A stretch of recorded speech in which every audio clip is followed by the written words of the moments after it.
Scariest thing you can say when we record, it's not that scary, is that's just stopped. That's just stopped. It's about that camera. Well, it's better that that's just stopped versus like... Why am I not rolling? It's more the, that's... Oh, how long has that been like that? Yeah. Well, how much have we lost? And then there's we check to see when Wind it it cut back. off. Basically, I've one camera that's a proper video camera. They're both proper video cameras, but one of them annoyingly has a 30-second video limit, which means that every 29 minutes and 59 seconds, it will just cut, regardless of battery, card space. So it means that we do have to sort of be operating in 30-minute windows. I will upgrade it to a newer camera that doesn't do that. And it's annoying because it can do that, and they just don't want to cannibalize their cinema line of cameras, which I think is so annoying. I do actually think that's actually kind of helped our structuring of the show over the years, though. I think so too. Like, it's really given us, framed it. compartmentalized us into... To pause, cut, re-roll, start a conversation again. You know, obviously, we love a food-related pun of a film. We are Pulp Kitchen. Sure. We've often joked about there being other Tarantino-themed food. The Reservoir hot dogs. The Reservoir hot dogs, the Kill Grills, the Jackie Brown breads. Yes. Go on. Once Upon a Time in Paul Hollywood. Yeah. Thank you. I had another one the other day. Django Unleavened. Django Unleavened, that was it, yes. Yeah. I went out for dinner. And I was like, you know what we could have done? If you want to do a deeper cut, or this should be like a team name for the pub quiz. My weekend at Bernays. Oh, phenomenal. Isn't that great? Phenomenal. Thank you. Very You good. Have that for free. I just weekend at Bernays. I ordered some Bernays sauce or something. And I thought, Weekend fuck at me. Bernays. Everybody, put your food down. My weekend at Bernays. Maybe when we do like an online mini-series of you and me travelling around to the great film locations on the weekend. A weekend with Bernays. My weekend with Bernays. George and James. Yes, well, we mentioned the pub quiz there, but just a reminder that this episode is coming out today, and today is the opportunity for you to buy tickets on general release for our end-of-year Christmas December pub quiz on the 2nd and the 9th of December in central London. I'm so excited to do another quiz. I cannot wait. It's a great way to round out the year. So good. Christmassy. It won't be a Christmas quiz full stop, but there will be a Christmassy round. It'll be also a Christmassy Maybe I'll be vibe. wearing a Christmassy knit. Yes. Maybe some tinsel, some baubles. But most of the quiz will be, as always, a mishmash of different areas of film knowledge. Bring all your friends. Maybe we'll do it like, it'll be Christmassy in like the old school, like 1960s Christmas specials, like on American TV. Like we'll be like Sinatra, and like we'll wear like completely over the top tuxedos. Ring-a-ding-ding, welcome to the pub We'll quiz. have a dance movement. Rockettes, with come on. with a mic, the metallic mics on the stand. Yeah. Wa-ba-do-ba, hey. Yeah. So that's a reminder to do that. But welcome to episode 151 of Pulp Kitchen Podcast. And let me tell you, this is a bumper episode, okay? We're in. This is the first part of the best of the London Film Festival. We've got four film reviews for you today of exciting movies that are either being released imminently in the coming months or in the future. We have Steve McQueen's new film, Blitz. We have Conclave, starring Ralph Fiennes, John Lithgow, and Stanley Tucci, a touch of the Tooch. We have a new Netflix movie based off a play, The Piano Lesson, and we have the Donald Trump movie, The Apprentice, with Sebastian Stan and Guilty as charged. Jeremy Strong. Guilty. You're Roy as Cohn from charged. Other Papers. Guilty as charged. It's incredible. I When I said tried this, the Rosenbergs. I said this on Double Take. It was like getting a new toy to play with. The impressions. Now I know my Roy Cohn compared to my Donald Trump. You do understand that, like, when James and I have seen a film, like when we set up and we rig, we will be Like doing parrots. that film. Yeah. To We each will other. just repeat back like, hey, What are you doing? And I'll be doing Sebastian Stan's minimal Trump, which is like, it's actually quite incredible to be allowed in this club. Spectacular. And they're one of the youngest members they've ever had in this club. It's quite miraculous. We did a But little he does bit it of- less. He does it less. It's We so also good. we did a little bit of Conclave after we saw the film. Oh, so we did a little bit of Cardinalis. We just started muttering to each other in priest. Yes. The Holy Father says he is very disappointed. Why are you telling me this now? I'm about to be sequestered. I'm about to be sequestered for Conclave. The Holy Father of the Archdiocese of the Curia. Fantastic. Last week was technically episode 149, where we viewed Megalopolis and A Different Man on Rebel Ridge. Go check that out if you haven't seen it. But also, you may have missed that we dropped our 150th episode in the past week. Great episode. Loved that. Loved it. We reflected on doing this show, hearing from the sirens themselves. Yeah. You guys sent in your voice notes. It was a really, really lovely mini celebration of 150 episodes. Yeah, coming up to 3 years crazy. of this little project. project. It's crazy talk. Crazy times. As ever, after the reviews today, we'll be reading through some emails and we'll end with the game. But yeah, it's a very exciting time. Lots of films out and we can't wait to discuss them. So, should we tuck in? Let's do it.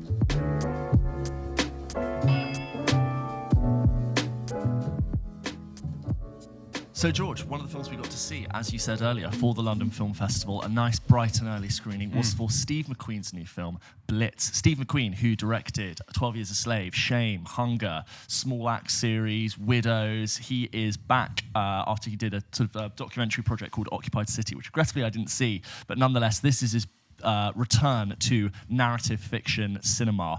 Blitz is set in London in 1940. It stars Saoirse Ronan, who plays Rita, who, like with all mothers and parents in London, are evacuating their children out of London as the Blitz, the Nazis continue to blitz over London. This is the bombing of London. Most of the great buildings in London were unfortunately destroyed by the Blitz in the Second World War, and we have a very different version of London, as you'll see in this film, from the destruction of that. You have Elliot Heffernan, who plays a small child called George, who is mixed race, and he is sent off and evacuated out of London, but something happens on the train and he ends up not running away to the countryside and ends up, through some circumstances, back in London in the height of the Blitz. And through him, we see a vision of London experiencing not just the bombings themselves, but the state of London, different personalities within that, the parties, the crime, London being destroyed. And then similarly, you've got Saoirse Ronan's Rita, who is part of this newly enabled, industrialized female workforce. As the boys are out on the front lines of the war, the women are brought into the factories to make munitions, to build. And with that, they're finding a new voice. They're representing the homestead of the UK and finding their own voice politically. You've also got Paul Weller, who plays Gerald, her father. You've got Harris Dickinson in there as Jack, Stephen Graham, Benjamin Clementine, Kathy Burke is in there in a role. And yeah, George, Blitz, how did you get on with it? So, you know, you and I were quite excited because we've talked about Steve McQueen a lot recently. We talked about how much you love, well, we both love 12 Years a Slave, but obviously Shame is one of your favourite films. And it was an interesting experience because I have to say I was quite disappointed with Blitz, and it's a real shame because it, first of all, begins fantastically. We were in a very loud screening, and it begins in the height of the Blitz. You have these firemen running around, trying to put out a building that's ablaze, wrestling with this fire hose, and it feels terrifying. It actually feels very scary, and the individual sequences of the Blitz that happen over this sort of 3-day period and over which the film is set are really kind of terrifying and scary, and I commend it for that. And I will say, actually, on what I think does work, what does come across is that Steve McQueen is a very good visual storyteller and visual filmmaker. And to be honest, if you were to take the dialogue and some of the plotting and some of the script out of the film, I almost think that Steve McQueen could have told this film without any dialogue and it still would have rung emotionally true. Obviously, it's not going to happen, but I was just, there were moments that were so well shot and so well articulated that I understood totally the emotional dynamics of what's happening in that scene without any dialogue being spoken. And I did just two scenes in particular, you know, you have this kind of coming of age narrative with George, the boy, you know, you have a scene where he's walking through an arcade and he's looking at the sweets in this arcade, which is kind of like this childlike wonder and fascination with sweets. But then behind the sweets in the cabinet are incredibly cliched, anachronistic, racist depictions of sugar plantations, of black bodies. And as he's mixed race himself, it's giving him a sort of an identity crisis, and he's trying to work out who he is as well. It's a coming-of-age story, like I said, and that's very interesting. And that's done with no dialogue. Similarly, there's a brief moment where George sees a sort of Punch and Judy street puppet scene, and there are loads of kids surrounded around this stand who are like enraptured by it. But he looks at it immediately and looks down. And he sees the adult's feet sticking out from under the stand, so he immediately knows it's all a ruse. And that's a nice visual way of demonstrating he's like losing his innocence. However, what unfortunately lets the film down are the moments of dialogue and the plotting. And visually, it's well articulated, like I said, but the dialogue is very simplistic, very one-dimensional, a little bit A-level at times. It's a bit, hey, don't do that. We're at war, don't you see? Bloody hell, we better get to the shelter. And it's actually quite jarring because you've got a very intelligent filmmaker dealing with a really interesting subject matter. And what I unfortunately found is that Blitz is kind of blunted and stunted by this very kind of basic approach. And actually, I always find it such a missed opportunity when, the Blitz is a real thing that happened, and it's full of thousands, hundreds of thousands of real life experiences will have happened in the Blitz. And I was looking forward to really getting a sense of what life was like. And I love the fact that Steve McQueen was opening up the film to experiences from Black Britons as well. You also have Benjamin Clementine playing a Black Air Raid warden. And I probably could have actually had a whole film about him in another world. But instead, they've manufactured this kind of very contrived story that's a parallel between the mother and the son that just I couldn't ever feel was like a contrivance. It felt like a kind of Dickensian discovery of London, and for me, I just don't think they ever pulled it off. The closest thing it resembles to is Spielberg's Empire of the Sun, in which Christian Bale plays a young kid. I think it's set during the Japanese invasion of Singapore during the war, separated from his parents as well. And I think even that Empire of the Sun does a better thing at capturing like the childlike wonderment at stuff, but also the terror. And I think that's what I was disappointed with. It's just this kind of slightly, you've got a great, interesting premise. Very talented filmmaker, slightly dulled by the script in the story, which is overly simplistic. And the reason that actually kind of bothered me as well afterwards is that every few years we have a new opportunity to talk about the film in a new way to a new generation, right? And that's why I was excited to see Steve McQueen had done this. Look, great. And yeah, he's going to open up the experiences and talk about this in a different way. And should we talk about the war? Talk about the war in a different way, exactly. So obviously he's already reframed it by including the lives of Black Britons as well, which is great. But I was really disappointed at how cliched some of the depictions of British life were. Like it's very much, come on, Rita, give him out, or cup of tea then. And that makes me sad because this is an Apple movie. This is going to get international distribution. It's going to be seen by international audiences and younger audiences as well. And I'm like, this for me isn't giving me what it was real life experiences were like in the Blitz. This is giving me a very performed, hackneyed, cliched interpretation of what British life was like. It felt like that one scene in Darkest Hour, when Churchill goes down on the tube. Yeah, it felt like that a lot of the time. Don't get me wrong, some good stuff in there. I felt myself pulling out of the film after the first 20 minutes. I could feel like, oh no, we're going on this sort of contrived adventure. But yeah. You know what's quite interesting is that when 12 Years a Slave for me, which kind of in some ways similar, like historical story about race relations. For me, when I look back on that film, I think what that film really nailed is the tone in a topic which could easily slip into everything you've described as being slightly cheesy and minimalist, and something about the way that film gives dignity and like a sort of brutal but grounded, emotional, impactful story. Like I think that's really hard to capture, and 12 Years a Slave really nails that. But this film, I agree with you in most of your comments. Like on paper, all of the pros stack as a list really high. It does a lot of things really well. Absolutely, the sense of threat I think is brilliant. Yeah. The other week, you and I said there are actually very few films or stories we could think of set in London during the Blitz in a way that we could sort of immediately recall. And so I really enjoy jumping into that period of history, seeing London as it was. I think the idea to frame the story through a boy coming of age tale and also experiencing his difference as someone whose skin color is different to other people, I think that's a really interesting narrative tool. But within about 30, 40 minutes, something about the plot did feel slightly meandering. And like as this child is stumbling around through London, experiencing danger both from the sky and from other people, I can help but think that it was a sort of real side quest to get to our end goal. And then towards the end, it sort of ended on a note that I thought was fine, but never rose to the occasion in the way I think going into the film I would have hoped it did. Yeah. So on paper, like it's got very good performances. I think it's beautifully shot. Yeah. I think I actually thought the sets in particular and the extra work and the backgrounds, all of that was beautifully realised. And I was like, wow, what a treat to get an insight into London during the Blitz, and all of that I really enjoyed. But yes, it is come on, go on, do that, which it held me at arm's length slightly.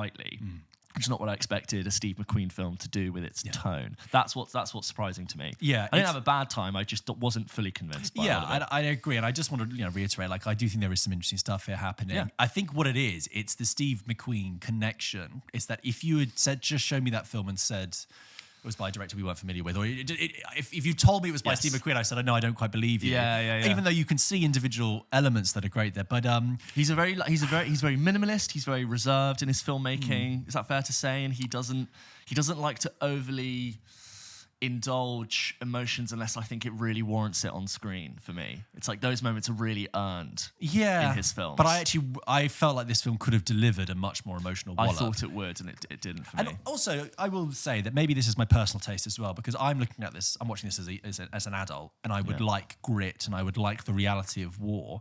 But perhaps, Steve McQueen isn't actually trying to do that with this film. He's trying to make it much more of he said it, an adventure, this kind of coming of age experience, looking from a childlike eye, this kind of Spielbergian thing. And I get that, that's absolutely fine. So it could also be personal preference for me. But the Stephen Graham side plot to me that really didn't work. And Stephen Graham, I think, is great, but it felt like what we like to tell kids villains are, but aren't actually real life bad people. The Kathy Burke thing, I just thought for some reason, if you've seen the film, that side quest just didn't land. But similar, on the contrast, that one moment I really think did work was there's an extended sequence with a really long tracking shot of a nightclub with jazz and people ordering drinks at the table on a night in the Blitz, and it showed this life and vitality that was happening. And then obviously, the Blitz happens and it sort of cuts out. Did you not like that? No, I didn't like that scene. I don't. I think in that film it's probably not needed. Yeah, it's a bit of a distraction. It just suddenly happens, that scene, and you're kind of like, why are we here? And then as a short, I think it's very good. Yes, as a short idea, and it's great. Yeah, but the technical filmmaking is great, and I think it's Celeste comes on. She features in it singing great, and it's also an example of again black British life mixing with white British life, and also rich class, poor class.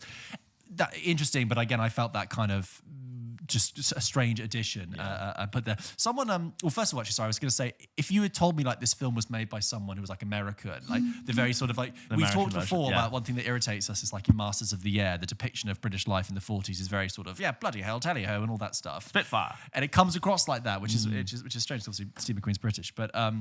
I was speaking to someone afterwards, and they said that they got the impression that almost this, in an original version, could have been solely about the son. But in order to sell it to a bigger audience, they substantiated the mother role and made it so they could get someone like Saoirse Ronan in. And I think I can kind of see that, because really it's George's journey that drives the film, and really everything she's doing is kind of just... We discover the Blitz and life through George in a way, but she's... But as always, if you're listening to this in the future, or you've had the chance to see Blitz at the London Film Festival, as always, please send in your thoughts, your reviews, your questions, your concerns to hello@popkitchenpodcast.com. We'd love to hear them. Yeah, so I believe this film's coming out in cinemas from the 1st of November, and I think in late November it comes available on Apple. But some also, good stuff, but I think slightly disappointing. Also a subtle Apple release. I didn't know until the sort of zoomed-in Apple thing. Well, what I find interesting is I think Apple, despite what we've said before about how it benefits them to take a step back from the marketing, is actually I think they are imposing themselves more on the marketing. So I saw a poster for Blitz at a bus stop after I'd seen it, and it said Apple Films in theaters this day, on Apple this day. So they've got the Netflix approach. Not told us about that. Anyway, we'll look forward to hearing people's thoughts in the coming weeks about what they thought about Blitz.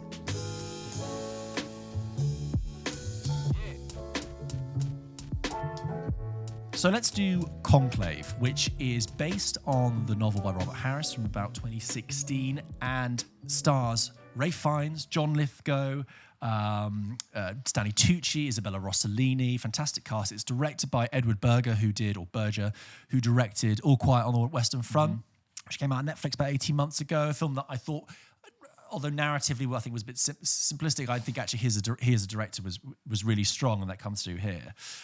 Conclave, it's about Conclave. We open the story in Vatican City, where the Pope has died, and we follow Ralph Fiennes as Dean Lawrence, who is part of the central circle around the Pope, which I believe is called the Curia in this film. I think that's what the Curia is. And he and 3 other high cardinals in the opening scene gather around the Pope's body, send him off to prayer, and the process of, after the Pope's death, of selecting someone for the new papacy begins. So, the Pope is dispatched and taken away. The process by which the new Pope is selected. If anyone who's ever followed when a Pope died, it's been Funny enough, I've not. Well, do you know, the thing is, it's actually been about 20 years, because obviously Benedict resigned, so it wasn't a normal election. But obviously, if anyone watched The Two Popes on Netflix 5 years ago, it kind of covers it. Yeah. But obviously, there's the whole thing with the white smoke. But anyway, Conclave is when all the cardinals, about 110 cardinals from all over the world, return to Vatican City to sit in the Sistine Chapel and discuss and vote on who should be the next pope. And in that period, they are to be sequestered in Vatican City. That is, no communication with the outside world, no telephones, no nothing, no news. There are literally shutters that come down on the windows. The cardinals are put up in specific accommodation adjacent to Vatican City, and they are like bussed in every day in all their cardinal cassocks. But the story is kind of as follows. There's kind of multiple threads. On the one hand, obviously, there is the decision of who to elect as the new pope. And you kind of have splinters within the Catholic Church. You have the more liberal side represented by Stanley Tucci's character, Aldo Bellini. And then you have the more reactionary, backward-looking view of... conservative view of an Italian cardinal called Tedesco. There are a couple of other players there. But also, similarly, there are questions around the Holy Father's last day, his meetings with people, his business affairs, and we build towards this moment where the cardinals all come to sit for conclave. But sure enough, just before they do, another cardinal arrives, a cardinal they didn't know was on the list, and prompts some questions. So it's a tight setting, lots of reds and whites and people in great cassocks. I don't think I've missed anything out from the plot there. They are then sequestered and they must begin. It's conclave. It's the setting is like tight. Yes. Do you know what I mean? They are in a small space, but the stakes very big. I had such a great time with Conclave. I really enjoyed it. I think it was like, ironically, like diving into a great novel and getting completely lost in a world I knew nothing about, learning all of the rules and all of the drama. I loved all of the whispering in the corner. It was like a metronomic layering of drama coming next and forth. I think Ralph Fiennes totally delivers and just really wonderfully played down all of the suspicions. Like, he's someone who really... He sort of indulged this idea that he was meant to sort of depart and step down. He has had moments where maybe he's questioning his faith, but nonetheless, like, absolutely does his due diligence to make sure this whole process is done with integrity and that it's always done to a T. And I just thought it was a really solid political drama. Like the Pope dressing is more just like a skin for what could be a succession story for any great political party, any great kingdom. You could set this in medieval times or in modern day Parliament. And I just absolutely found it riveting and really enjoyed myself. I really don't have many sort of criticisms actually, because I had a great time. It's not sort of a film that's blowing my mind. No. But like jumping into a great novel, I got completely sucked in and drawn in. Stanley Tucci's brilliant in it. John Lithgow's great. Isabella Rossellini, who plays Sister Agnes. There's a lot of sort of studies of gender and whose role in the church is for what. And then similarly, like they are sequestered apart from Rome, but we as an audience member are also sequestered with them. So we hear sounds of political unrest and riots, but we, like the people involved in the conclave, actually don't really know or can't deduce that much about what's happening, because our opinion has also just been locked into this environment. And I recommend it. I think it's really good fun. Yeah, it's a political thriller. That's the thing. Totally. I agree. I think it's a very, very solid political thriller, elevated by fantastic performances. The best. And my main takeaway was Edward Berger. I'm going to say Berger. Berger sounds strange. I might be wrong. But Edward Berger as a director is... I commend him, for he is absolutely trying his hardest, in a good way, to take what is a very tight...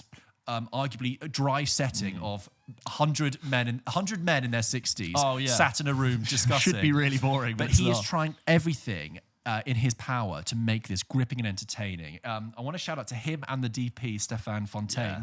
They shoot in this style that I would describe as very structured and architectural. And I don't mean that just in the way it shoots buildings or even people's relation to buildings. The way they will have bodies enter frames really draws attention to the symbolism and iconography of the Roman Catholic Church. So filling in courtyards and so people, and in close-ups as well, and in distance there are framings that draw attention to the triangular shape of the cassocks, the caps that they wear, and it's just really, really enrapturing. The ceremony of getting dressed to go and deliver news as well. And the color context as well of them in a courtyard. It's really interesting the way they shoot it. One of my favorite shots shots in the film, actually, and it's beautiful, it's a shot of a handful of cardinals in a auditorium space that has got blue velvet fold down chairs, and they are just dotted down, and it's spotlit and kind of vignetted, and it just looks fantastic. And like the eyes of God gripping. Watching them, all this kind of imagery. Yeah, of things and there's this sort of repeated, very ominous score that's happening. So I'm aware that he's really stylistically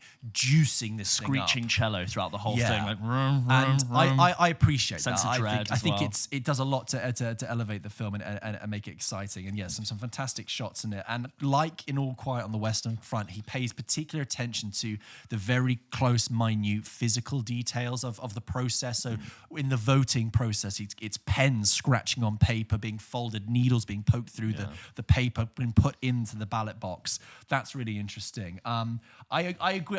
I'm not overflowing with praise in the sense that I would be surprised if this became like a massive Oscar contender. It's a very solid political thriller to watch. I think the performances are great. Yeah, maybe Ralph Fiennes might get a nomination out of it, but that's fine because it's a solidly gripping political thriller. I will say that it's funny because I'm going to review Piano Lesson in a bit, which is based off a stage play. It's funny because towards the end of Conclave, I became aware that it almost could be a play in itself as well because of that restrained setting. And possibly could it have shaved 10 minutes off here or there? I don't really know. It's only 2 hours long. I think it's a really kind of bankable, solid piece of work. I'd say as an example for really top pacing for something that could have been very slow, I think it's a brilliant example of how you bookend drama and you withhold information, and then you top and tail your scenes to keep people engaged with gorgeous imagery painting the environment. Like, there's that one shot where it's an empty courtyard and all of them swarm in with the umbrellas, and I'm like, it just does right amount.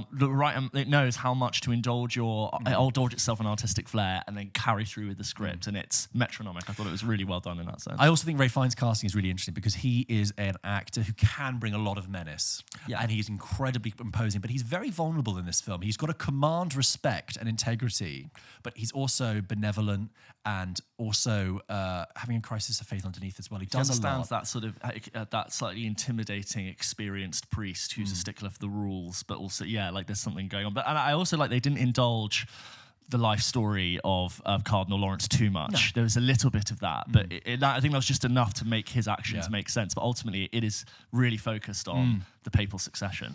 Yeah, it's a really good gripping piece of work. I wanted to whisper in some dark corners about things people had said.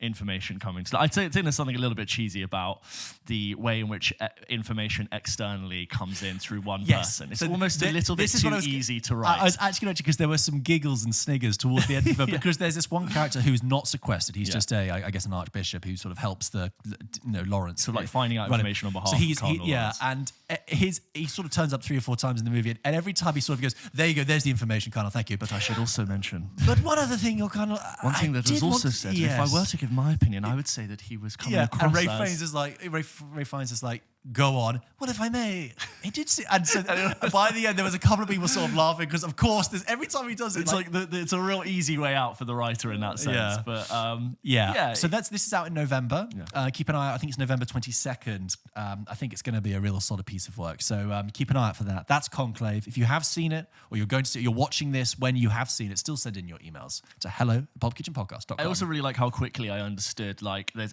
in the opening, there's like 5 or 6 contenders for the papacy who have risen up, and I already within 20 minutes knew exactly who each of those different people were and what their shtick was. And I think you could so easily get all of them lost. One of them is very apprehensive. One clearly wants it. One's this, but they've got a trouble in their past. There's a racial element. All of it was just. Yes, I know exactly where I am, and I'm just going to watch it play out. Yeah, great fun. I go and see it in cinema as well because it's a feast for the eyes. Conclave.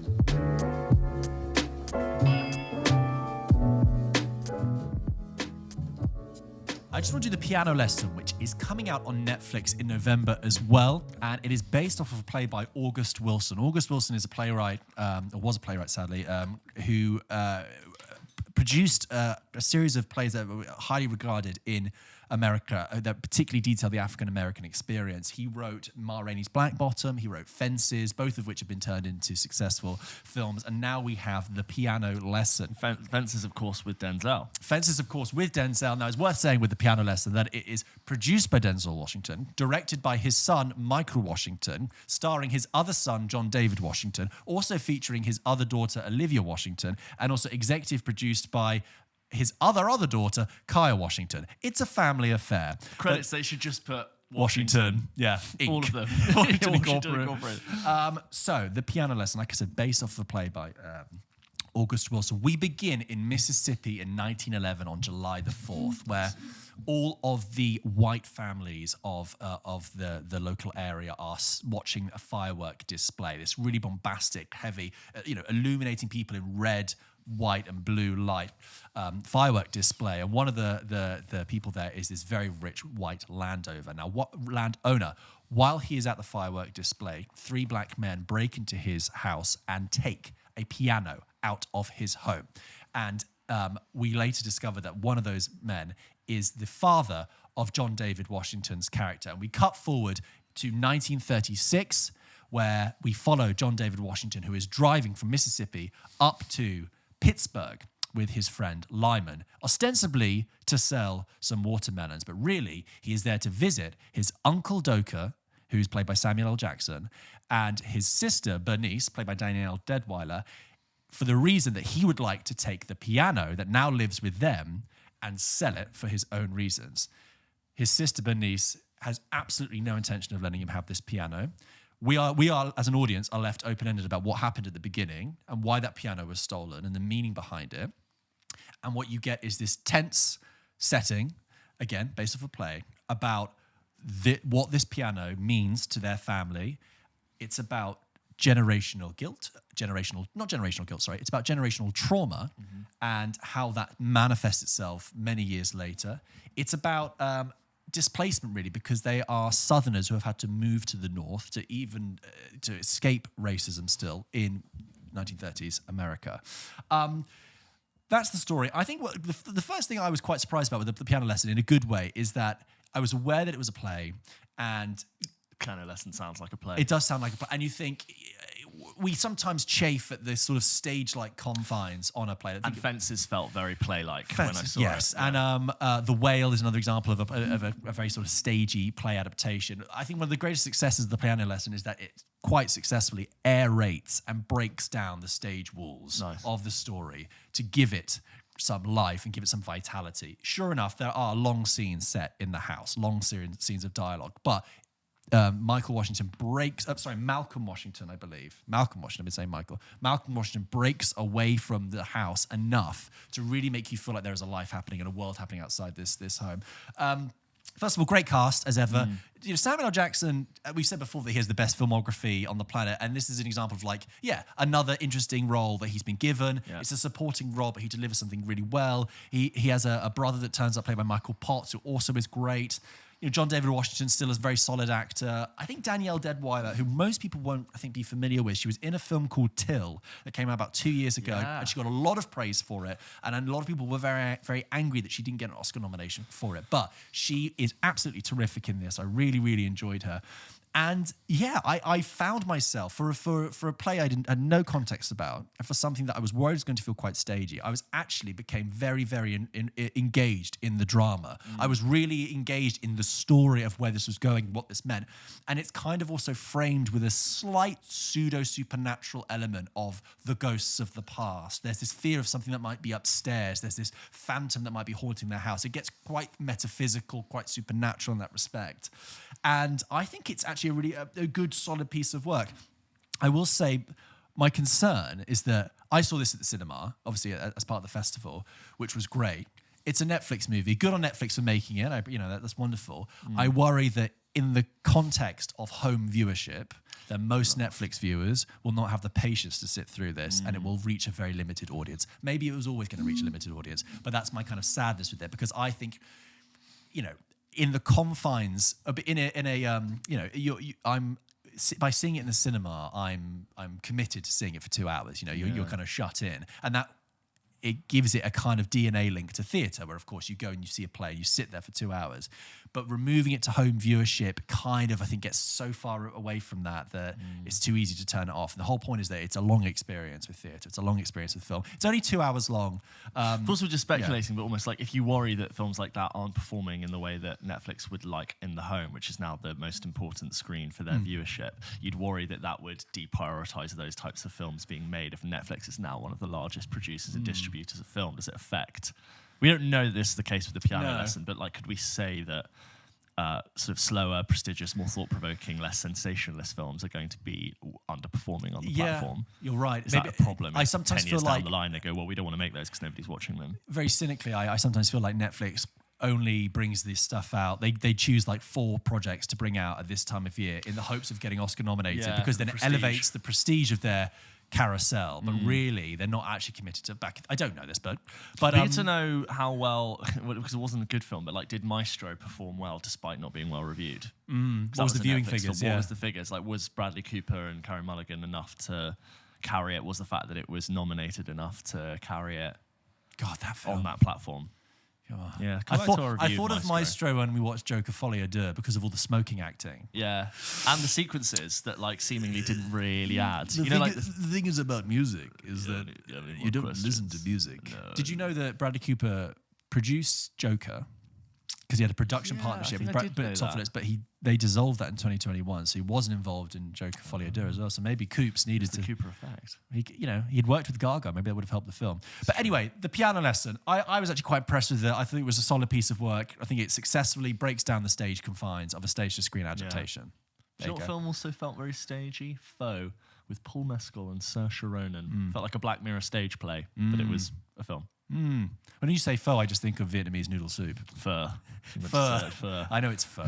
And I'm English. It'd be a good parody. Like, there's a knock on the door and it's just like, Deliveroo. It's a bowl of pho. Oh, thank you. What does this mean? Paul Mescal's got a shotgun. Anyway, if you've seen The Piano Lesson, like I said, it's coming out next month on Netflix. Let us know. It's hello@pulpkitchenpodcast.com. Or if you're watching this when it's out and it just is out. It just is out. It's become a historical fact. It's good.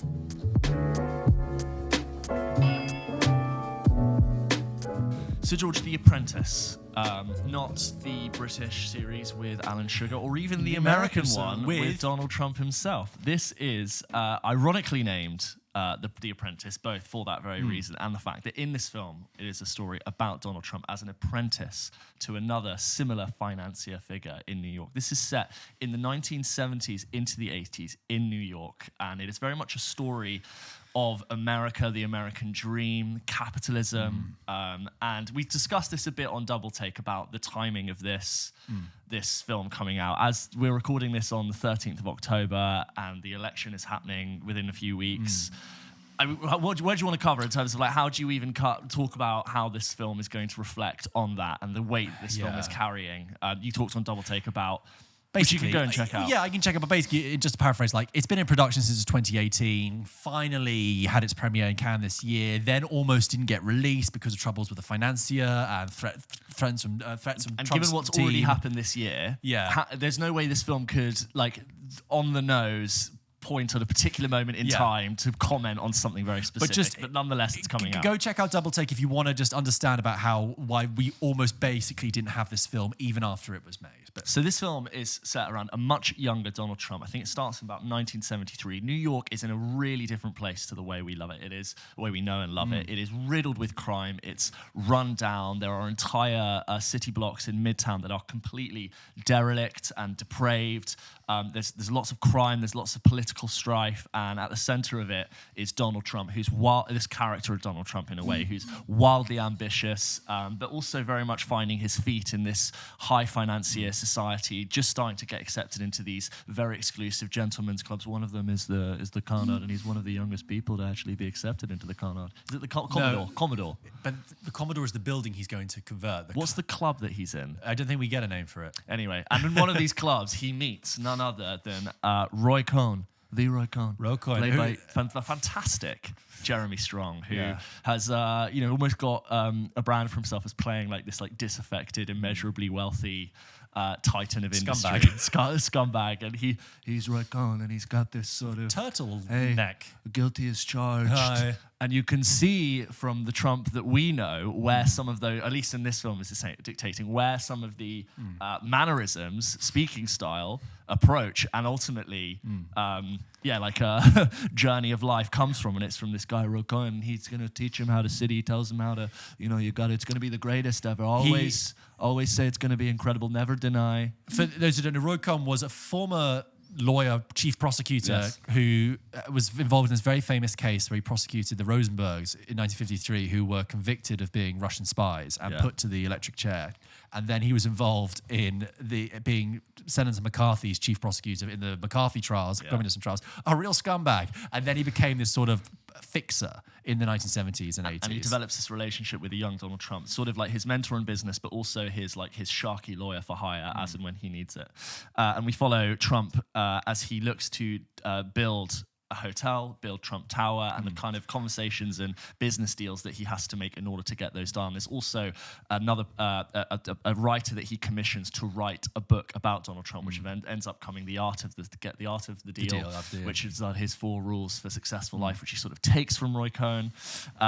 It doesn't go anywhere near the Trump that we'll have known post Apprentice TV show. This sort of firmly is set in the 70s and 80s, and I can sort of understand why. It's presented in a really interesting way, where it's obviously shot on an Arri Alexa or something equivalent, but they add in this digital scanline noise and film grain that is that really evokes a camcorder of that era. For the 80s, From the 80s, and the types of footage that we've seen of Trump at parties where it's all just a black sea of people, and then you find Trump and the light is sort of flashed and it's shaky and wonky, and it's the also sound's kind not of very good. Sorry, it's also kind of like a degradation, isn't it? Because the kind of filmy look at the beginning, which is kind of rich in 70s, then degrades into this static, almost like a video semi-found footage, and if the camera ever pointed at the sky, the highlights are blown out. A camera of that era wouldn't have been able to keep the information in the sky and the shadows. I just thought that's a really interesting and if someone follows someone down a street, it's camcorder, really distinct, and to add all of that digital noise in there. But anyway, George, directed by Ali Abbasi, The Apprentice. How'd you get on with it? So I was really surprised by The Apprentice, actually. I really liked it. And it stars Sebastian Stan as Donald Trump. Forgive me. I really liked The Apprentice. What surprised me is that it's being marketed, and maybe the first half is kind of as this kind of raucous comedy, anarchic kind of, hey, a bit like Adam McKay's Vice.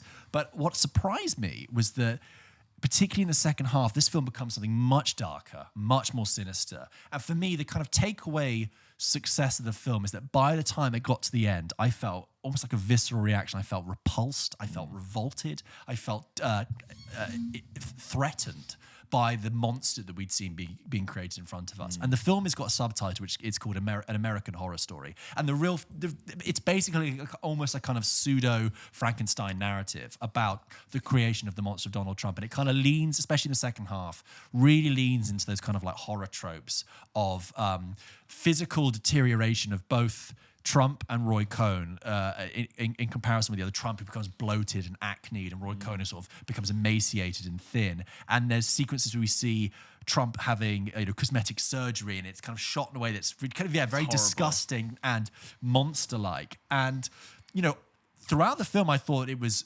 wickedly funny at times.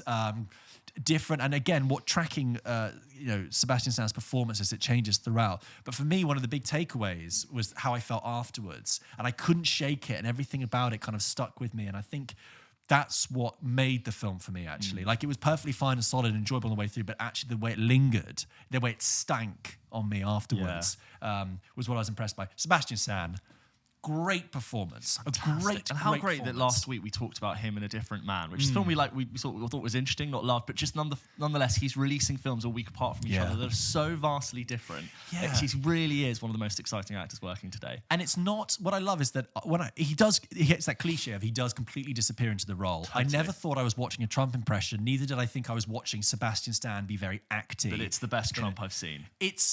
incredibly, but he's a three-dimensional character in it. It's not SNL. It didn't feel contrived. It was like, this is how this person has adopted these mannerisms, because that's the best way it is for him to get through business. Like you don't see the hands for the first 30 minutes, but when they start coming, it's like a confidence thing. Yeah, and this sort of cross-parallel that he and Roy Cohn are on is really interesting. And Roy Cohn also could have a whole film made about himself, like a real nasty Machiavellian. I'd want the last 10 years, the last 20 years, like what you described, like the whole like Roy Cohn origin story. I think it's brilliant. I think equally Jeremy Strong is fantastic, but it's a kind of pseudo horror film, not a million miles away from like Pablo Larraín stuff with Jackie, and actually it shares, I believe, I think it's the same cinematographer as that. By the time I got to the end, I was like, this is the real American Psycho. This is the real monster here. And check out interviews with Ali Abbasi where he talks about what his idea was with framing it. And part of the thing he wanted to communicate was how evilly simple it was for Trump to get where he was, in a way. There's a simplicity to his approach. It's this kind of dumbed down amalgamation of everything of, actually, I'm going to talk very simply. I'm going to bully my way through.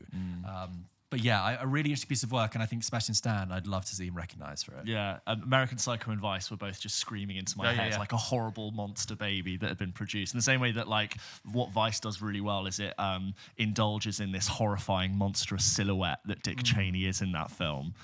You get the formation of the monster of Trump with the hair, with the tan, with the sort of grotesque body thing. And so immediately when not immediately, like within 30 minutes, my main thought was, I'm really enjoying it. Performances are fantastic, but the film did not need this election to be happening at the same time to work, but it actually really benefits from having everything happening with Donald Trump at the same time, because what you find most likely really like disturbing and grotesque and horrifying about it is that we are inundated with what happens when that is given another 20 years. And like, no surprise, it's the Donald Trump we have today, who's obviously he was the president of the United States, and very much. But some people could be listening to us and they know if he is or isn't. And I thought that they've managed to just like, despite everything, finding a way to release film in a way that just balances that really, really well. I think Sebastian Stan's brilliant in it. I also think Maria Baklava, who plays Ivana Trump, is fantastic in it. And I just thought the style was really interesting and really bold, and to really feel like you've been taken back into a moment in time. And it's actually a very small film. There aren't that many characters, there aren't that many locations, but it feels like it really carries you through a story. It's so much of an interesting warning about what America can be for some people, and what behavior is rewarded. And I think it deserves to be observed in the way that we would talk about American Psycho as being a story about capitalism and greed and America, and I think it works so well. It's a damning indictment of the system that allowed him to be who he was, and Roy Cohn as well. Yeah, like what sort of like profiteering and market movements would have been like in the 70s into the 80s, and like coming into Reagan's America, and the approach to all of that I think is a really interesting and slightly underexplored version of capitalism in New York, and I really, really enjoyed that. I think also what I loved is that you said it's a very small film in terms of its characters, but the world you're kept in is also quite tight as well. It's especially in the first half, in the sort of shimmering, grainy film 70s world, is opulent and brown and gold, and the club where he meets Roy Cohn, everything is very sort of baggy and stuffy. Yes, there's stuffy, a sort of there's this richness to it. I mean, no pun intended, obviously richness, but there's this kind of grandness to it that I find it's kind of tacky. It's a lot of like, it's pre-2008 crash. We had a minimalism in design that happened after the 2008 crash that really came through, of like stripping back, removing, decluttering, debagifying. Whereas this was like an era of acquisition and gain, and more is more gold leaf. And then when the 1980s comes in, and you said, with the change to the static video look, it makes everything look so hollow and cheap and nasty and tacky. And also the music really shifts as well. Like you kind of get this kind of rock and roll punk energy in the 70s, which is kind of,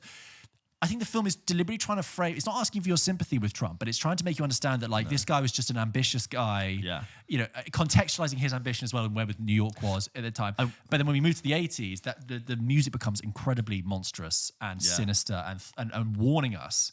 as an audience member. And I wondered for a very brief moment in the beginning, I was like, am I rooting for Trump to get this building made as big as he can? And then very quickly the film confirmed to me that you definitely are. No, you definitely. And, the film makes some bold decisions. It's funny as well. They're absolutely real chucklesome moments. I mean, there's the film makes some bold decisions, and there's one particular decision, a scene later on in the film, which is really stark, and I think some people might be split on. But the way that the film handled that was really key to giving me that kind of visceral reaction, because something happens, and you expect a kind of space to process that. But what the film does is it just drives forward again on the soundtrack and is given no time, and it's this kind of relentless, like, unstoppability. It's not the film's defining moment. It's part of its whole journey, and I think that's kind of the story of Trump in a lot of ways. It's like none of that would ever be his defining moment. And just I think Roy Cohn's actually a really great character in this film, and like the way in which he perceives what you have to do to get ahead, and some of the things that he's done and kept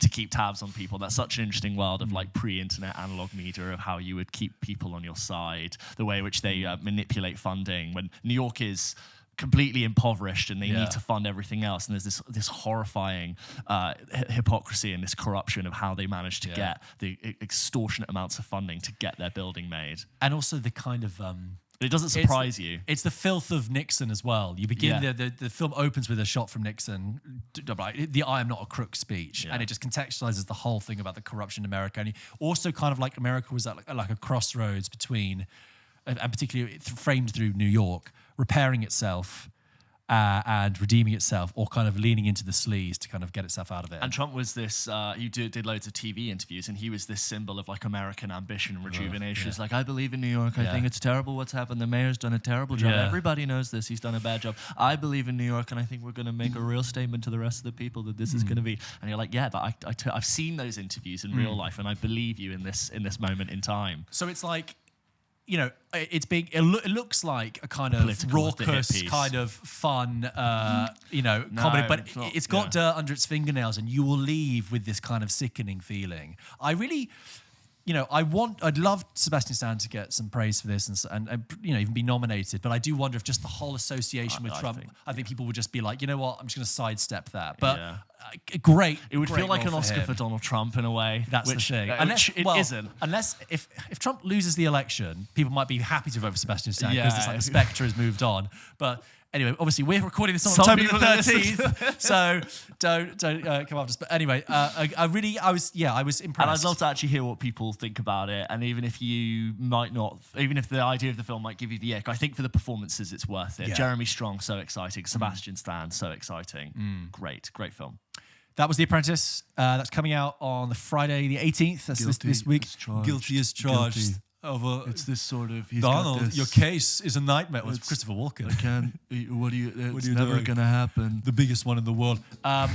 It's out this week. Yeah, let us know your thoughts. Hello at pulpkitchenpodcast.com.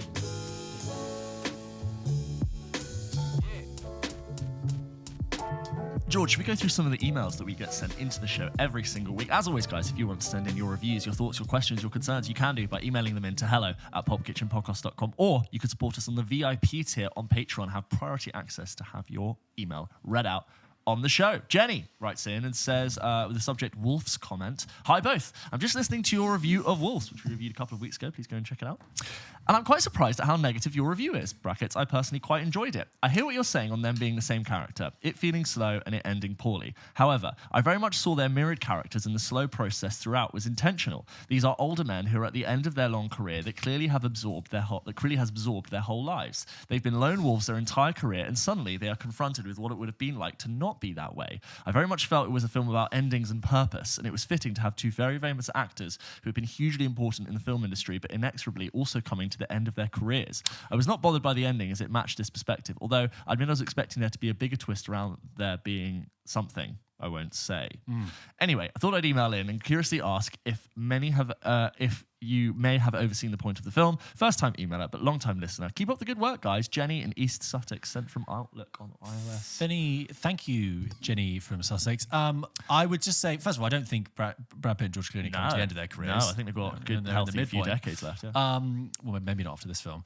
I love your view on the film. I wish that was the film I saw. I didn't get those. That's what the film. If that film had been that, I loved it. It could have been that. And just even if you are to argue that, they finally learned something by coming together, did they learn anything by coming together? I don't see a moment where they said, hey, man, I didn't know, thank you for showing me that, apart from the bellhop thing. There was no moment for me where it was like, yeah, they came together and they really softened each other's hard edges. I feel about wolves like when someone makes me a really weak cup of tea. Oh, yeah. I sort of go, oh, goodness. Oh God, is that I can... As Steve in Florida once said, is that a hair on my tea or is that a crack in the bottom? Something like that. If a tea is so weak, you don't know whether it's a hair on the top or a crack in the bottom because you can see straight through. He's going to write in and be like, that's not what I said. That's not the phrase. But thank you, Jenny. Thanks, Jenny. This next email is from Callum, who writes in about Joker Folie à Deux, which we reviewed a couple of weeks ago as well. Hello, George and James and George. Long-time listener, first-time writer here. I'm absolutely loving the show, giving me some joy to my tube journeys. Keep it up. Thank you, Callum. I saw Joker Folie à Deux on opening night last week, and I was pleasantly surprised by it. I agree with you both that it's not near the standard of the original, but I think it was an interesting watch regardless. I also agree with a recent writer into the show who said that the musical soundtracks did help give colour to Arthur's delusions. Doing this felt in keeping with the character we met in the first one. Wacky theory time. Given the first film was fairly ambiguous about what actually happened and whether it was just Arthur's delusions, I thought the sequel might be doing this too, even with the extended court scene. What do you both think? It didn't really decide on that for me. No. It never really went, we're going to double down on the illusion. I will just say as well, the more I read about it, it is a huge disaster, this film. A huge, for Warner Brothers. Warner Brothers have had this thing where they are also the ones behind Beetlejuice 2, which was a huge success, bizarrely. Couldn't have called that. But who would have called that Joker 2 would have flopped? No. And it's just flopped unbelievably. So Joker Madam Web got a higher opening. It's crazy. It's really bad. And you know Joker 1 cost $50 million. This cost $200. I can't believe this cost $200. Crazy. It doesn't look like a $200 movie. Pay packet goes up. You know, if you give Joaquin and whoever, Oscar, and you had 2 stars in the front of it, and you go, well, if it made this much money, I want 30 million instead of 8. Just pulling out figures. But that's the kind of way in which it really just jumps up. They will cash in on their success story. And it just adds a huge risk if it doesn't work. It's really bad. It's a really interesting story just to watch unfold about how this has just completely backfired on Warner Brothers. Anyway, quite interesting. Callum goes on to say, I also checked out Nocturnal Animals based on your recommendations. A lot of people just say they've gone to go and watch it based on our recommendations. Because it's on Netflix right at the moment. Yeah, a little bit underseen maybe. While I enjoyed the film and Jake Gyllenhaal's performance in particular, I felt the in-film novel was far more interesting than the movie itself. I think I do remember that. The narrative of Jake Gyllenhaal's bit is more interesting than the Amy Adams bit. Yeah. Did you guys also think this is this, or have I totally missed something? Yeah, Michael Shannon. And all the best parts of Nocturnal Animals are in the inside bit. Yeah, totally.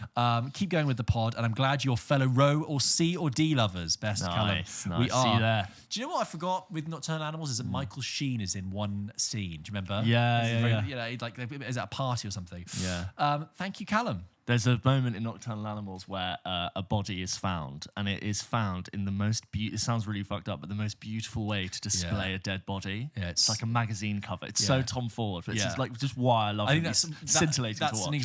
That moment is why a lot of people hate that film. Yeah, I think it's really interesting. I think that's we could get into it. We have to rewatch it. I think that's purposeful. But some people are like, it's Tom Ford imposing himself too much in this scenario. Oh no, I think that's what the I think it's fine, yeah. But anyway. This next one is from Nathan. Subject, Megalopolis sucks. We reviewed Megalopolis last week. Please it's probably the worst film we've ever seen. Yeah, I think that's fair. Hello, James and George. Nate writing in from Colorado. I recently saw Megalopolis. You are right, this film is terrible. In my opinion, it is terrible in a kind of unique way. This is one of the most narcissistic films ever made. Coppola has created a fiction that he clearly lived with in his mind for decades and feel he must show it to all of us. In this fiction, Caesar is a stand-in for who Coppola wishes he was. Not just a master filmmaker, but a semi-immortal godman too smart for others to understand, who builds fantastical megaliths, recites Shakespeare's sonnets, and bangs hot chicks. Not only that, but anyone who criticizes or goes against him in this world is either a corrupt politician, a scorned lover, or a literal Nazi. So true. It is, yeah. It is. This could be interesting if this new society were revolutionary, but Megalopolis sucks. What is special about this place? It's just an expensive, gentrified neighborhood where all the sidewalks move like an airport. It's true. What was so great about it? Yeah. It was just green and a bit like futuristic. Coppola's vision of a utopian future is thoroughly uninspiring and offers nothing to anyone but some bright colours. You mentioned in your review that this clunker will affect Coppola's legacy. While the ancient horny Francis Ford Coppola is a terrible director, IMO, this disaster doesn't take away from the rest of his work. I recently saw his 1997 film The Rainmaker, which is great and has been mostly forgotten about. If his good movies are mostly forgotten about, Megalopolis will be too. All the best, Nate. Interesting take there. I'd still think, it doesn't affect our enjoyment. No, it doesn't affect that. I respect the fact he made great movies. Were he to come out with another film in a few years, I'd be holding that out at an arm's length. I would be saying you're starting again.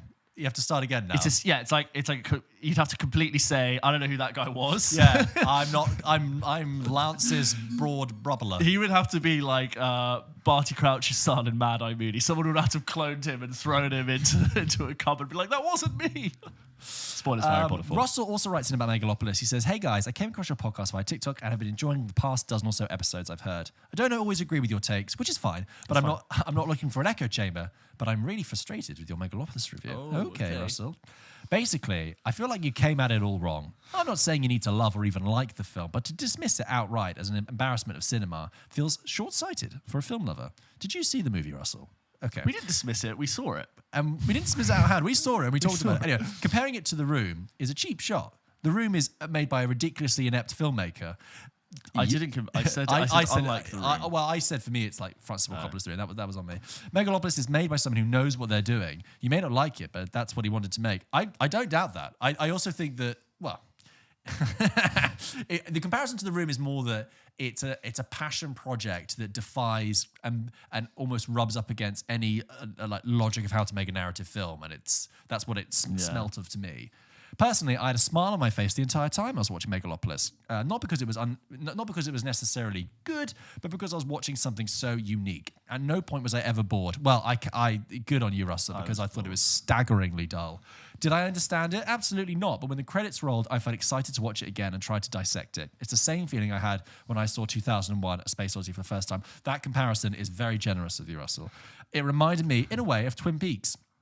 Twin Peaks: The Return. The series was imaginative, baffling, beautiful, cheesy, awe-inspiring, and pure uncut David Lynch. Both of these works feel like an old artist saying, here's my life's art, it's exactly what I wanted to make. I wish more filmmakers took such creative swings. Again, you can dislike this film, but I guess what I'm trying to say is, you can't review it like a regular film. It's not a regular film, and I'm bummed you approached it this way.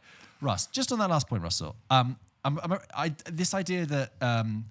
we can't review it because it's not a regular film. I take slight issue with, because it's like, why does Francis Ford Coppola get the benefit of the doubt? Why does he get special dispensation for making a film with his cultural cachet and $120 million at his disposal? There are filmmakers out there struggling to get their movies made, and for him to deliver this. In terms of, filmmakers taking creative swings, I've said that in my review. I respect the fact he's taking creative swings. And yes, he's made the film he wanted to make. Good for him. It's just a film that I don't think is watchable. And as the previous email said, it's narcissistic in its very bones. It's like it's not like it's trying to earnestly, I don't think, tell a story in a way that we might not get before. I just think it's ultimately serves no one but him. Yeah. So therefore, that's where that intense criticism came from, because it really is truly unpleasant to watch. Imagine making a film and people on podcasts debating if it was worse than The Room.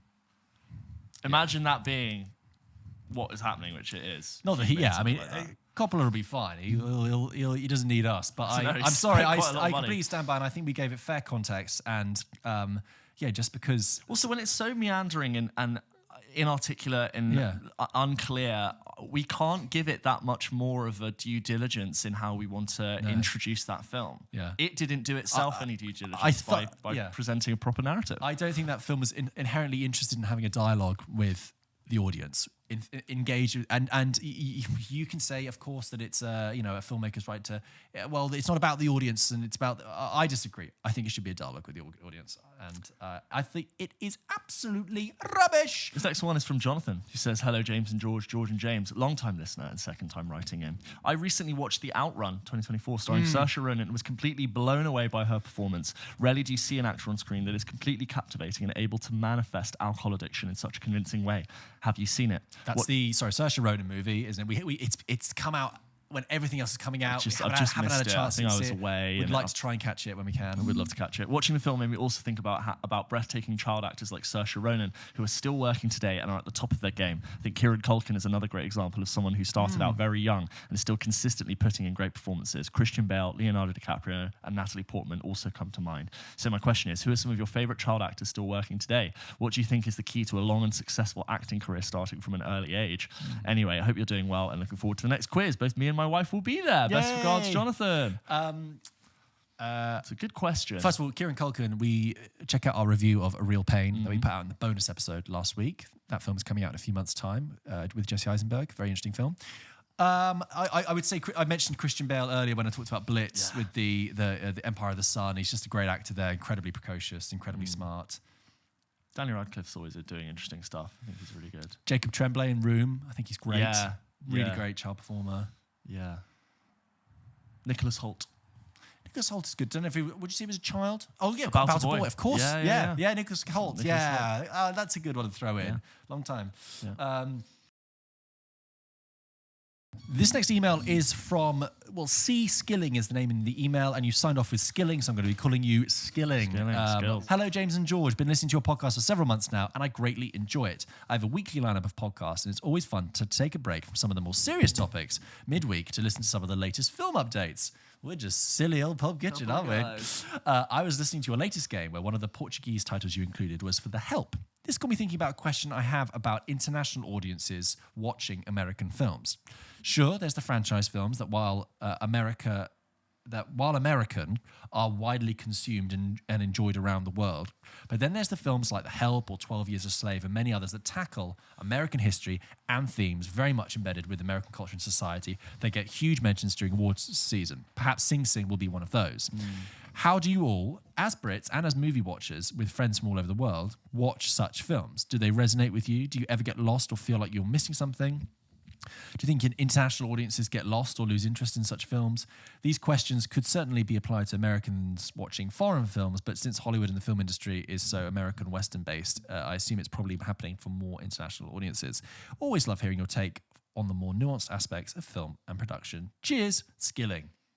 Well, I would say it's because of American cultural imperialism, but particularly here in the UK, because we have a shared language, I never felt that much. I never felt like I was an outsider watching particular things. I mean, obviously, a film like Sing Sing, yes, it's specific to the American criminal justice system and an American prison.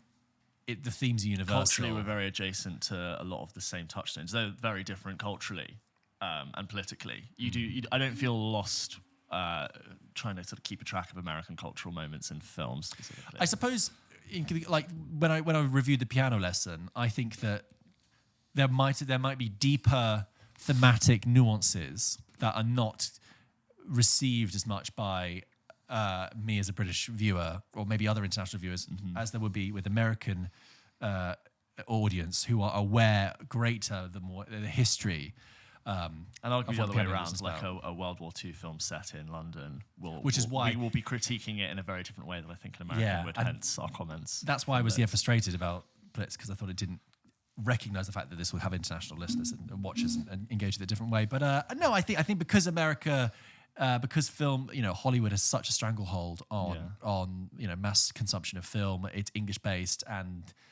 For whatever, for whatever we like it, English, also English language is kind of dominant, that it's harder to separate. You trace it back to the beginning of media, really. Once you start thinking about it, I'm like, well, okay, the advent of television. But it's an interesting way of framing it, it's about films that speak to America. I mean, even like The Apprentice is like a comment on America in certain ways. This last one is from friend of the show, Puck. Puck writes in and says, "Hello, boys. I'm currently consuming a lot of Harry Potter content, and I'm right in the middle of playing Hogwarts Legacy, and I'm also listening to the audiobooks for the first time. Oh, Puck, you're in for a treat. They're amazing. You are Hogwarted These are the Stephen Fry narrated the books that he did throughout the entire time they were releasing, and they are Stephen Fry, obviously phenomenal. He's in the best way completely lost in those books and does the voices of every single character. I noticed that the Hogwarts game is actually one of the few examples of a TV film medium translated into a game lately instead of the other way round. Borderlands, Fallout, Dragons and Dungeons, Arcane, etc. Dungeons and Dragons. I can't remember if you answered this question already, but what movie/TV series would you like to see adapted into a video game format? As always, keep up the good work, Puck from The Hague. We used to get a lot more licensed games back in the day. We used to get movie tie-ins because they could make them very, very quickly, and now it takes so much longer to make a game. They don't often have access to the materials from the movie in time to make a game to tie into the film. I mean, so that's changed. Obviously, like a massive, epic, open map game of Game of Thrones would be amazing. Like a Skyrim. Like a Skyrim Game of Thrones one. That would be cool. I think they did a Game of Thrones online thing, like an MMO. But I don't know if it got a lot of traction. Yeah, no, I think that would be cool. Do you the fun part of Game of Thrones is you've got the threats of the undead and sort of like the wars going on. Are you going to be able to do that without touching Game of Thrones story? No, you would just do the show. You would probably just do the show. Maybe, or you make it adjacent to, or in and out, or you fill in blanks and gaps, and you get big battles. But also, you have to be Arya sneaking around the castle. And you go to Pentos for a bit. Yeah. That's a whole middle section of the game. Yeah. I mean, it'd be cool. It's almost. I think. Did you ever used to play the Jaws game? You didn't have PS2, did you? Now I know this about you, by the way. Yeah, but I would know if that was a game. It was a game. Yeah, I know. Game. But you played the shark. That's mad. You played the shark. It was incredibly naff and a bit gruesome, but I loved it. I mean, you just kind of ate boats. Do you know what I would make? I would make a third-person survival horror game set in the world of Longlegs, and it would have the gameplay of Resident Evil 4. And I would make it really scary. And every level, you pick up different versions of the cipher, and that helps you solve clues to get to the next bit.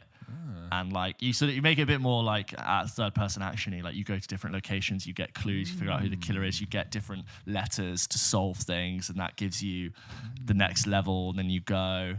Not once. Have you seen the clips of Longlegs as being circulated on Instagram now a lot? I always get pushed the clip of the first time we meet Longlegs in the film. Not dancing around spoilers here, but when he's like this, doing the full Nick Cage. Yeah.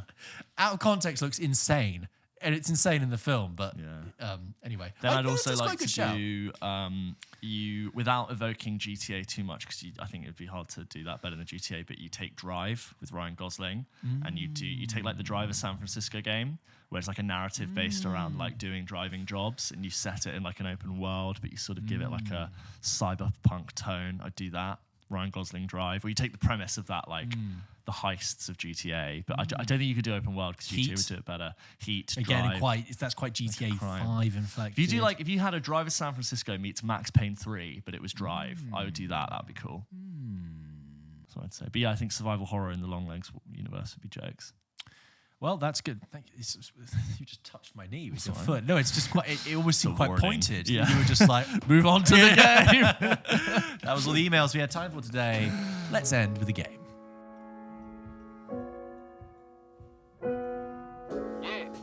George, as always, Pulp Kitchen ends with a game. With a game. We are back with the Sound Game, a fan favourite and a favourite of ours. If you are new to Pulp Kitchen or the game section in general, this is a game where I have chosen sounds from films, little snippets of films, some more famous, some more obscure than others, some big films with smaller scenes in them, some small films with big scenes in them. Wow, okay. And George has to tell me what film the sound is from. You can play along at home. George, you have 5 sounds today. Are you ready for your first sound? I think so.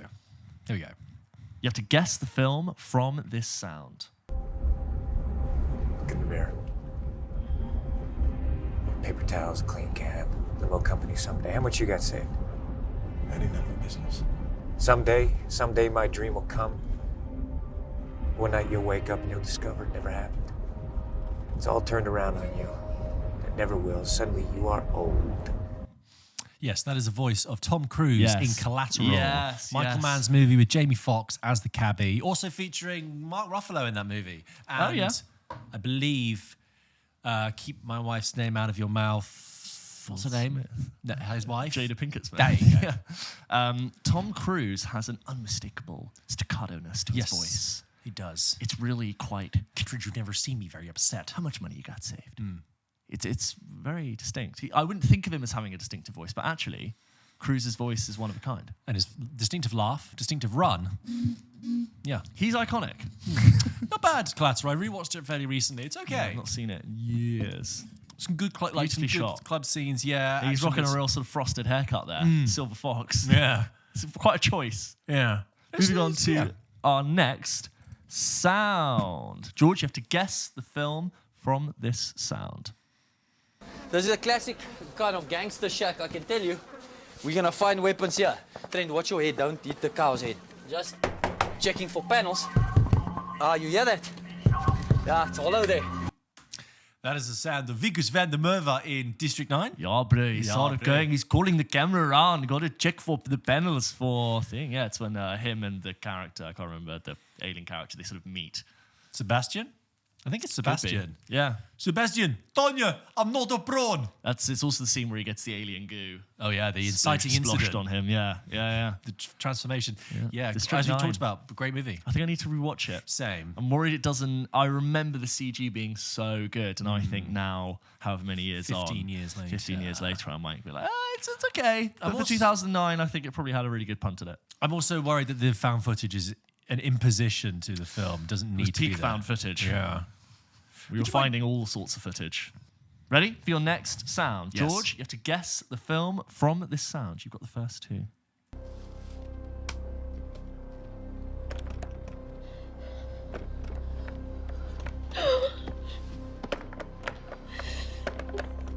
Mom, is that you? No, it's me. Yara? Yeah. Don't open the door! See? Everything's okay.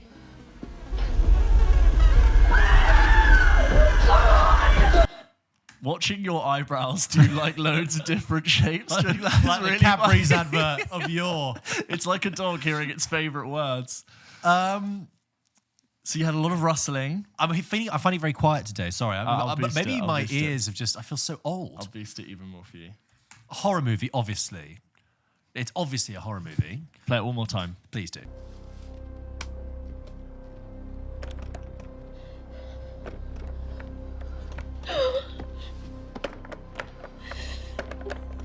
Mom, is that you? No, it's me. Yara? Yeah. Don't open the door! See? Everything's okay.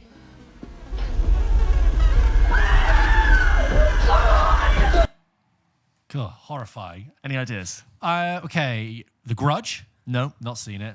The Descent. No. Again, I don't think there's any doors in that movie. But just the cave. It My clue Follows? is yes. Oh, it's actually- yes. It follows. It's Ah. the tall man. You know, when she's in her Oh. friend, she's realised the thing's caught up, and she's in her friend's house, and she sees the horrifying tool thing. Oh, yeah. And she's having a panic that all her friends don't understand. She's like, close the door, and then her friend knocks on the door. And she's like, who is it? And then the door opens. You see the friend. She's like, see, it's fine. And then the horrifying tool man walks in behind her, and she freaks out, jumps out the window. And do you know what? I think I just got it because the synth That of was the my clue. strings That towards was my the clue end. towards Yeah. the end. Yeah. Ah, thank you. Well placed. It follows. Are you doing films released at a 5-year interval from each other? Because Collateral was released in not 2004. consciously. District 9, 2009. It Follows 2014. Are we going to get a 2019 movie next? Are we? Should we find out? I think not. I mean, not if this is just an accident. It's great. George, are you ready for your next sound? Hit me. I think you'll get this. How long you say you've been working for Minnie? 4 months. See, if you'd have been here 2.5 years ago, you'd know about that sign used to hang up over the bar. That is the Hateful Eight. Yes, the Unmis- wind. Unmistakable voice of Samuel L. Jackson. Iconic. And Damien Bashir as the actor who plays the other guy. And Starting it's to about figure some stuff out. Yeah, and she took that sign down because she started letting in dogs. I could rewatch The Hateful Eight. I kind of fancy it. Yeah, I've seen it twice. I find it very anticlimactic. Yeah. I find it really doesn't build to a thing I like. It's my least favorite I need to Tarantino. Maybe reappreciate it. Maybe I'll do some other Tarantino and maybe the ones I haven't seen and revisit it because I've only seen. Oh no, I think I have seen it twice. It's a good. Now's the time of year to do it. It's totally. It's a frosty movie. It's a real sort of get under a blanket, like Bruce Dern in the corner. Just Yeah, by the tucked thing, up. yeah. And also in the bit where the guy rips the bear skin off the wall because he's so cold, he like rubs it. Remember it well. Anyway. Need to go and see it. All right, your last clip. Are you ready? I wonder if you'll get this, but you definitely can get it. You have to guess the film from this sound. But I thought I came here because I thought I could persuade you to break away from all that. To advance our engagement. Don't you understand how much I want to marry you? And why should we dream away another year? I'm not sure I do understand, Newland. Any ideas there? Sounding very familiar. Yeah. Very familiar. Yeah. May I have that again, please? You may have that again. Any sort of ideas? Twinkly Birds? Finding Neverland? No. But I thought I came here because I thought I could persuade you to break away from all that. To advance our engagement. Don't you understand how much I want to marry you? And why should we dream away another year? I'm not sure I do understand, Newland. Newland. Is this an older film? Well, what do we define as old? 90s. It's the 90s, yes. Is it The Importance of Being Earnest? No. Is it Age of Innocence? Yes. Well done, yeah. Because I detected that was Daniel Day-Lewis. Yes. I've not seen Age of Innocence. The only reason I gave it is 'cause I didn't know if you'd seen it, and I thought maybe you had it because I've never heard you mention it. And I was like, but because it's Daniel Day-Lewis, I think you could get hear it. it. And that's Winona Ryder. Yes. So I have that on Criterion, but I've never watched it. It's a Scorsese movie. Yeah. But I should do. And I think... I watched it at uni because it was part of a American literature thing. You had to do, yeah.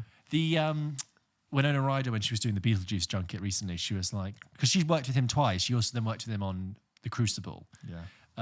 And she said that, when she was doing the junket, she was like, Daniel Day-Lewis gave me some advice when I was really nervous about junkets when I was younger. He just said, just talk absolute nonsense and eat up the time. Just talk, and eat up the time so they don't have to ask you any more questions. Yeah. Winona, dear, don't you realise you can cut off the time? They will get cut off after 8 minutes. 8 minutes, so and then I simply won't return. Tell them about what you had for breakfast. Poached eggs. Yeah. 6 sausages. Some asparagus. Some bacon. Broccoli, actually. And scone with strawberry jam. The wonderful Daniel Day-Lewis, who seems to be like a regular guest in our impressions of the week now. He lives in our heads rent-free. Oh, totally. Day-Lewis. But yeah. Wow. Those were the film games. Thank you, got James. Every single one. Thank you very much. Oh, I'm very happy with that. I appreciate that. Thank you for listening to this episode of Pulp Kitchen. Reminder that if you haven't caught our 150th episode that came out earlier this week, do that. And all the content from last week. And just a reminder that, of course, tickets are on sale now for the Pulp Kitchen Big Film Quiz at the end of this year in December, the 2nd and the 9th of December in central London. We'd love to see you there. James? You said my bit. What is that? New episode's Wednesday. Patreon? Double Take. Go get Double Take. What do we talk about this week, James? Christopher Nolan's new film, Matt Damon, who's likely going to be in it based on no information. But, he's back. Are we doing historical? Are we doing future sci-fi mind-blowing? Either way, it's going to be very exciting. Go and check out Double Take. Talk about that. Talked about Chaos being cancelled. We talked about Better Man, the Robbie Williams chimpanzee movie. Mm-hmm. And we also talked a bit about The Apprentice, the background. That's real, a Robin Williams chimpanzee movie. Robbie Williams chimpanzee movie. Robbie Williams. Sorry, I meant Robbie Williams. It's fake news when you just said it. I thought it was Robin Williams. That's really disappointing. A Robin Williams chimpanzee movie makes a lot more sense than a Robbie Williams. It's Robbie. Yeah. Yeah. I know. You knew, but you knew it was Robbie. Yeah, I knew it was Robbie. We've been here all day. You knew the whole time. What? As ever, guys, thank you for your support on Patreon and your support in general, actually. Thank you for listening. Thank you to our producers, Aidan and Finn. Mm-hmm. Thank you for following us on Instagram and TikTok and sharing and engaging. Lots of film bites on there, lots of content. We really do appreciate it. Thank you for joining us for the 150 episodes, 51 episodes so far. Here's to 151 more. Palindrome. Here we go. See you next week. Have a good week. Bye. Bye.